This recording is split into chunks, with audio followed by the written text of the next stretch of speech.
Saluditos nuevamente, vamos a empezar a trabajar las guías renovadas de lenguaje y literatura, la guía de ESMATE, que vamos a iniciar partiendo de la semana 8 y vamos a comenzar de nuevo según lineamiento desde la unidad 1. En el libro de ESMATE se nos presentan los temas que vamos a estudiar de una forma diferente a como se estaban estudiando en las guías que hemos estado trabajando anteriormente, por lo que vamos a renovar los videos. Es así que vamos a comenzar. La guía que vamos a trabajar es la primera que vamos a desarrollar con ESMATE, y en la primera actividad se le pide que trabaje entre pares, es decir, con sus compañeros. Lo primero que se le indica es leer el texto y resolver. Tenemos por acá, y el texto es Las nubes. Las nubes es una composición literaria de la época grecolatina, específicamente una comedia griega, y se nos presenta en forma de diálogo, ya que es una obra teatral. En el diálogo están conversando dos filósofos, Sócrates y Estréxiades. Ellos están platicando acerca de la existencia de un ser divino. Inicia Sócrates diciendo: nubes, diosas venerables que engendráis los rayos y los truenos, levantaos, soberanas mías, y mostraos al filósofo en las alturas, refiriéndose a Dios. Es que verdaderamente estas son las únicas diosas, todo lo demás son pamplinas. Interviene Estréxiades diciendo: pero Zeus, según vosotros, a ver, por la tierra, Zeus olímpico no es un dios. Sócrates responde: ¿qué Zeus? No digas tonterías, Zeus ni siquiera existe. A lo que Estréxiades responde: pero, ¿tú qué dices? Pues ¿quién hace llover? Esto acláramelo antes que nada. Sócrates interviene nuevamente diciendo: ¿dónde has visto tú que alguna vez llueva sin nubes? Sin embargo, lo que tendría que hacer es que él hiciera llover con el cielo despejado.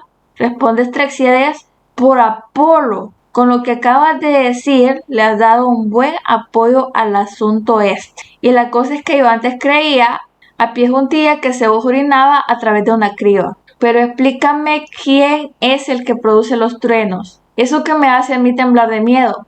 Sócrates responde: estas producen los truenos al ser empujadas por todas partes. Se refiere Sócrates a las nubes. Luego Estréxiades responde: vamos a ver, ¿eso quién se lo va a creer? Sócrates argumenta: te lo voy a explicar poniéndote a ti como ejemplo.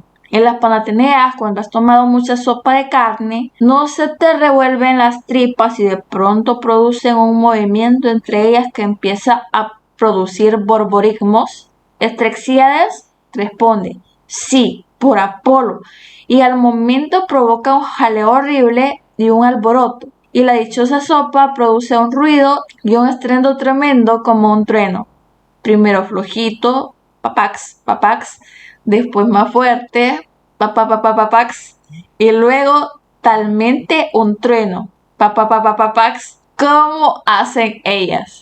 Una vez leído el texto, se le solicita que responda los siguientes ítems. Primero se le pide responder de qué trata el texto. Respecto de esto, vamos a contestar que el texto describe un diálogo entre una pareja de filósofos que ya describimos cuando se leyó el texto. Estos filósofos griegos son Sócrates y Estréxiades. En el texto, Sócrates pone en duda la existencia del dios supremo Zeus, a lo que al inicio Estréxiades contradice, pero luego es convencido por los argumentos que le presenta Sócrates. En el literal B, se le cuestiona acerca de por qué el texto pertenece al subgénero de la comedia. El texto es perteneciente al subgénero de la comedia dado que ridiculiza un evento cotidiano como es la lluvia, afirmando que el mismo no depende de la intervención de un dios, en este caso Zeus, sino que se debe únicamente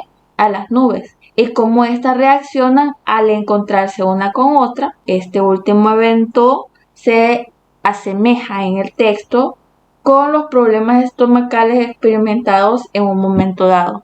En el literal C se le cuestiona acerca de qué elementos de la comunicación oral encontramos en el fragmento. Bueno, los elementos que encontramos en el fragmento son emisor y receptor. En un momento dado, Sócrates es el emisor del mensaje y Estréxiades escucha, haciendo de receptor, y en otros momentos el papel se invierte. Hay un mensaje, este mensaje es la contradicción sobre la existencia del dios Zeus y cómo se genera la lluvia.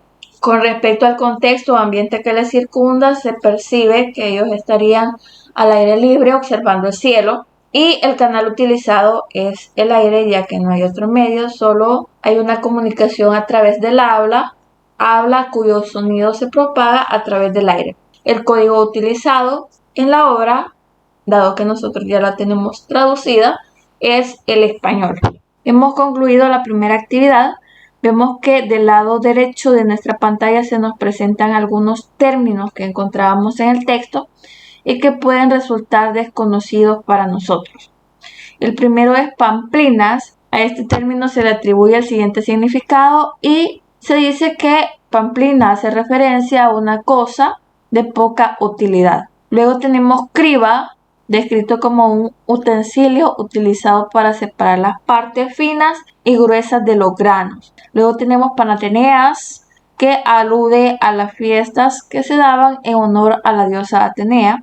También tenemos borborigmos, que hace referencia a los ruidos de las tripas.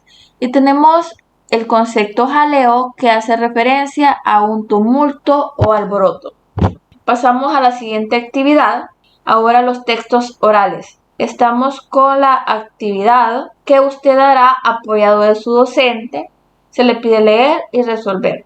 Se le presenta un diálogo entre Ana y Juan y se describe que ellos envían notas de voz a través de una red social para poder comentar un suceso de su día escolar.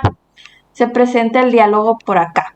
A pesar que son notas de voz las que ellos se mandan, la imagen la refleja como notas de texto, dado que a través del libro obviamente no nos pueden transmitir las notas de voz, pero están acá de forma escrita. ¿Cómo aborda Ana a Juan? Ana empieza el diálogo diciendo: hola, ¿cómo estás? ¿Supiste lo de Susi? A lo que Juan responde: esto de decidir lo que es bueno y lo que es malo me preocupa. Ana le contesta: los jóvenes deberíamos tener autonomía en nuestras decisiones, ¿no lo crees? Y Juan interviene diciendo: sí, claro, locura temporal. Eso fue todo lo que le sucedió a Susi. Tenemos por acá. En base a este diálogo vamos a resolver algunas preguntas, siguiendo las etapas de comprensión de un texto oral. La primera etapa es la precomprensión. Esta se identifica como que al final de la comprensión de un discurso oral, el interlocutor, quien lo está analizando, necesita recuperar información compartida tanto entre el emisor como el receptor. Esto implica contextualizar la conversación. Este es un proceso en el que ambos interlocutores reconocen la información compartida. Bueno, vamos a iniciar respondiendo la pregunta del literal A, en la que le piden solucionar lo siguiente. En la conversación mostrada, ¿qué conocimiento compartido poseen Ana y Juan? Respecto de esto, vamos a estar claros que el conocimiento compartido que ambos tienen en común es el relacionado a lo que le sucediera a Susi ese mismo día en las clases. Luego, en el literal B, le piden contestar, le piden que explique por qué el contexto de la conversación entre Ana y Juan sería informal. El contexto de ellos es informal, dado que ellos comentan sobre un evento de la vida cotidiana, dando sus puntos de vista relacionados con dicho acontecimiento sin utilizar para esto un lenguaje formal. Luego viene la etapa de comprensión y reconocimiento. En cuanto a la comprensión, vamos a decir que durante la comprensión del texto se utiliza una serie de habilidades. La primera es el reconocimiento.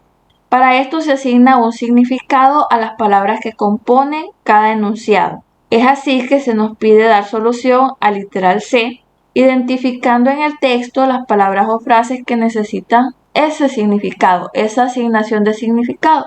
Y vamos a empezar. Entre las frases que necesitarían que se les atribuya significado tenemos la primera: esto de decir lo que es bueno y lo que es malo me preocupa. La significación que le podemos atribuir a dicha frase es que Juan puede estar aludiendo con esta frase a que no le parece adecuado juzgar la situación que enfrentó Susi en la escuela. Luego tenemos la intervención de Ana con la siguiente frase. Los jóvenes deberíamos tener autonomía en nuestras decisiones. La significación que le podemos dar a esta frase es que está orientada a que debería darse una opinión que refleje si estamos de acuerdo o en desacuerdo con la situación de Susi. Y finalmente tendríamos la última frase, que es la intervención de Juan, donde él dice, sí, claro, locura temporal es lo que le sucedió a Susi, aludiendo ahora sí su punto de opinión respecto a lo que le aconteciera a Susi ese mismo día durante las clases. Luego viene, dentro de la comprensión, la etapa de seleccionar. Acá se identifican los enunciados más relevantes del discurso. Para esto, en el literal D se le pide que solucione o dé respuesta a cuáles son las ideas principales en la conversación entre Ana y Juan. Las ideas principales están orientadas primero al acontecimiento en el cual estuvo involucrada Susi y segundo a la importancia de aportar una opinión basada de acuerdo a su propio criterio. Luego viene la etapa de la interpretación. En esta se atribuye sentido a los enunciados de acuerdo con la intención comunicativa. En el literal E se le cuestiona acerca de cuál es la intención comunicativa entre Ana y Juan. La intención comunicativa entre ellos es informar o transmitir el contenido de un mensaje. Este mensaje va orientado a dar su opinión respecto de qué le sucediera a Susi durante la clase de ese mismo día. Después viene la negociación del significado, descrita como el proceso en el cual los interlocutores negocian lo que quieren decir y esta negociación se establece de acuerdo con los intereses de cada interlocutor, por lo que el éxito de la comunicación se considera de manera individual. Es así que le piden resolver el literal F y el literal G. Se le cuestiona acerca de si la intención comunicativa de Ana se mantuvo o cambió en la conversación.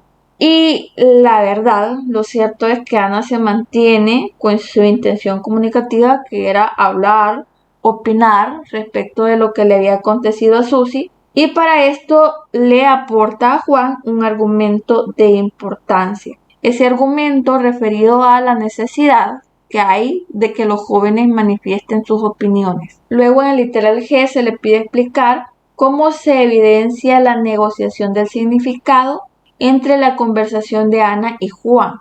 De esto podemos concluir que en el momento en que Ana presente el argumento, a continuación, que detalla, los jóvenes deberíamos tener autonomía en nuestras decisiones, y ese argumento se lo presenta a Juan para que él pueda dar su punto de vista, vamos a describir que la negociación se da en el momento en el que Ana presente el argumento que vamos a describir a continuación, que es los jóvenes deberíamos tener autonomía en nuestras decisiones. Y este argumento se lo presenta a Juan con la finalidad de convencerlo para que dé su opinión o su punto de vista con relación a lo que le sucediera a Susi ese mismo día en la clase. Para finalizar, se le solicita que socialice los resultados con la clase. Y pasamos a la siguiente actividad, que sería la actividad número 3, una actividad en este caso individual, para que la trabaje solito. Se le pide leer y resolver. Se le aporta alguna información acerca de la comedia griega y la descripción, las biografías de algunos autores. La comedia griega se describe como un subgénero dramático que buscaba evidenciar la imperfección del ser humano. Y si bien es cierto, en sus inicios se remonta a los festivales en honor a Dionisio o Baco, conocido como el dios de la fertilidad y del vino, la comedia pasó a retratar a los personajes de todas las clases sociales de forma burlesca e irónica, enfatizando los vicios, los defectos y la falta de virtud de cada uno. Entre las características que se le atribuyen a la comedia griega podemos mencionar las siguientes. Primero tenemos que en las obras suele realizarse una crítica social o política propia de la época. Seguido de esto, que el coro se integra por personajes poco comunes, como las nubes, las avispas, las ranas, entre otros. Además, se representa una sátira, es decir, una burla de la realidad. Y seguido de eso, se describe también como característica que en las obras se refleja la acción, que es un engaño, que sin embargo se mezcla con rasgos de realidad y fantasía. También se utiliza en estas el lenguaje popular, que incluso puede llegar a ser un tanto vulgar.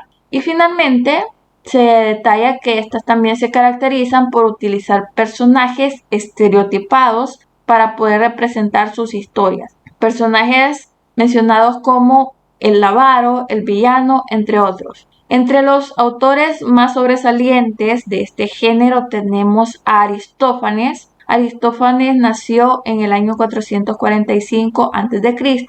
y murió en el año 386 a.C. Fue un autor de comedias y sus obras más destacadas son Las nubes, que tuviera su auge en 424 a.C., y Las ranas, que se diera en el año 405 a.C. También tenemos a Menandro, quien naciera en el año 342 a.C. y muriera en el año 293 a.C.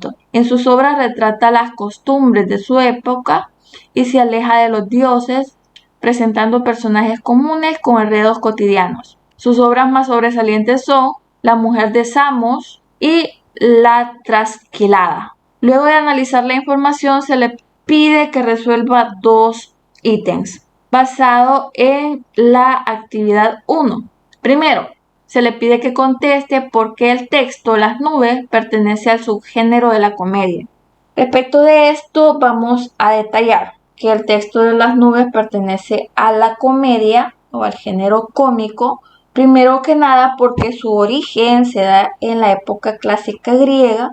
Se origina como una composición teatral, específicamente en este caso escrita por Aristófanes en el año 424 a.C., y en dicha obra se buscaba ridiculizar la existencia del dios Zeus, responsable de los acontecimientos terrestres, y además se presentan dichos acontecimientos de manera cómica, como por ejemplo la manera en que se da la lluvia.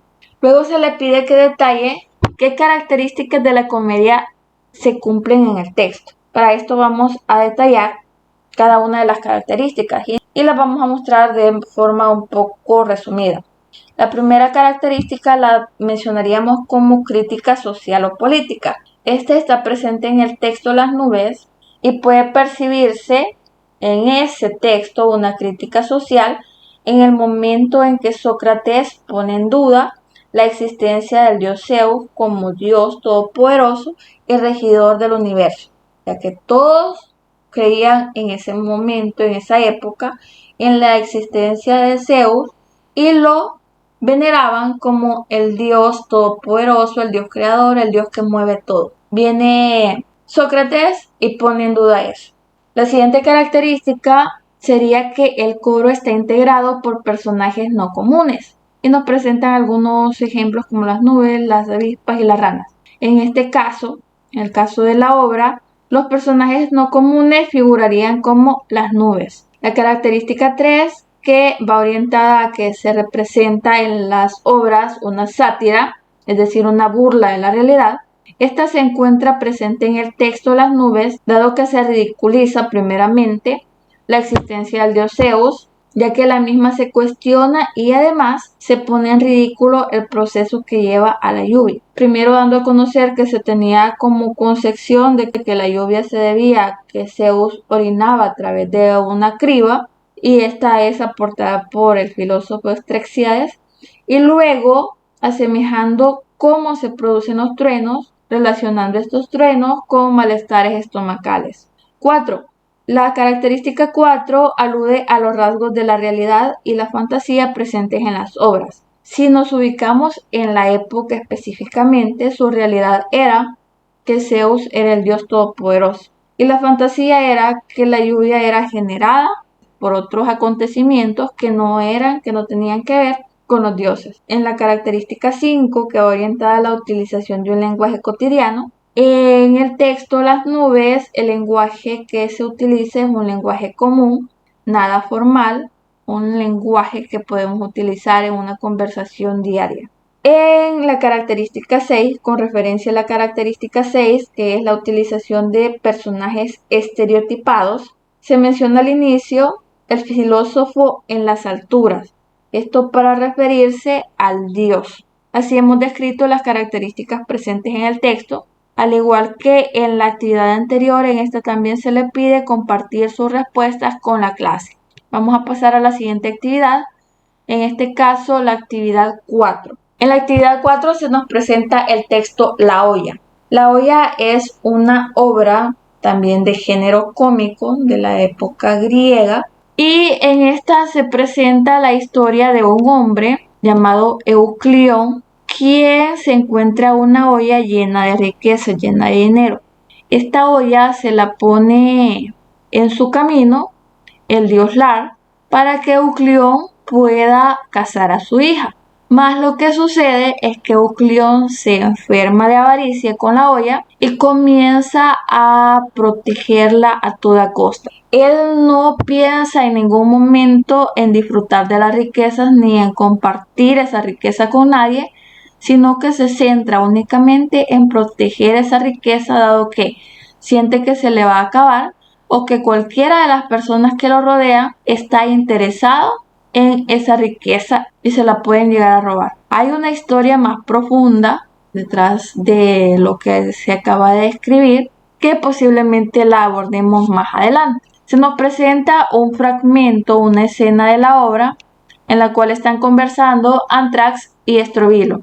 Ellos están hablando precisamente de Euclión y cómo éste se resiste a cooperar económicamente con la boda de su hijo.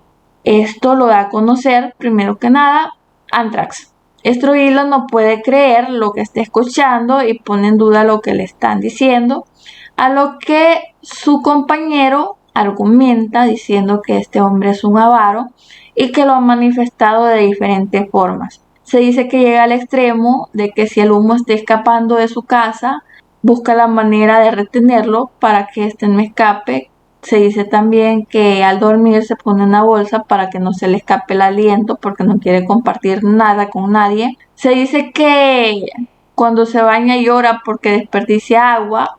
Se dice que fue al barbero, le cortó las uñas y él lloró y las recogió para poder guardarlas. Además, se agrega que en un momento dado un pájaro, una ave de rapiña, un milano, le arrebató un pedazo de carne y incluso intentó demandarlo para poder recuperar aquello que le habían quitado. De eso trata a grandes rasgos el diálogo que se nos presenta, y respecto de este diálogo se nos muestran algunas interrogantes. También se nos muestra por acá un cuadro en el que se nos da a conocer los conceptos que pueden ser desconocidos y se nos aporta la significación de cada uno. Primero tenemos piedra pómez, definida como una piedra volcánica de textura esponjosa y frágil. También tenemos talento, definido como una moneda de cuenta que los griegos utilizaban en esa época. Tenemos el milano, el ave rapaz diurna de tamaño mediano. Y tenemos el pretor, definido como un magistrado romano que ejercía jurisdicción en Roma o en las provincias. Conocido esto, podemos pasar al desarrollo de las actividades, en el cual se le pide resolver. En el literal A se le solicita que, según el texto, detalle usted qué acciones de Euclión lo convierten en una persona avara. Entre las acciones de Euclión que lo hacen una persona avara están, por ejemplo, que no quiere aportar dinero para la boda de su hija. También que se proclama siempre arruinado, es decir, en quiebra, sin dinero. Que además cuida que no se le escape ni siquiera el humo de la casa. También se menciona que se ata una bolsa, como ya decíamos, a la cara para no dejar escapar su aliento. Dentro de los argumentos que se dan en su contra, se dice también que llora cuando se baña porque gasta agua, que en un momento dado visitó el barbero y recogió las uñas porque no quería perder nada que le perteneciera, y que además intentó demandar a un pájaro porque le arrebató un pedazo de carne. En el literal B se le pide que interprete el significado del enunciado. El enunciado lo tenemos acá.